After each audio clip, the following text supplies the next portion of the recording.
Welcome to McPlum, simple solutions served daily. You begin by opening Shopkick and signing in so the app can track in-store offers and remote rewards. Once signed in, grant location and notification permissions. These let you earn kicks automatically when you enter partnered stores. Make sure to set store preferences and categories so the app surfaces relevant deals. This prevents clutter and speeds up discovery. After permissions, confirm your email or linked account. Verification completes access to gift cards and checkout features, and then you're ready to find Once you're inside the app, focus on high-value tasks that match your routine. Tap nearby to reveal walk-in, scan, and product tasks. Opening an offer card often starts a timer or scan prompt. When you enter a store, use in-store mode to scan item barcodes or check in via Bluetooth beacons. These actions trigger immediate kicks.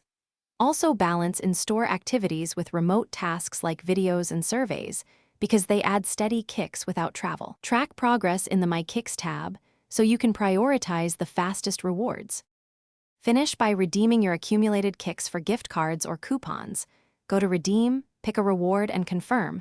Redeems are instant or emailed depending on the partner. Make sure any required payment or barcode is ready for in-store use. If kicks fail to register, first toggle location and Bluetooth, then force close and reopen the app. This refreshes beacon connections. Also check for updates and verify you're signed into the same account used to earn kicks. If problems persist, capture a screenshot and contact support through the app for resolution. Thanks for watching. Stay juicy and subscribe.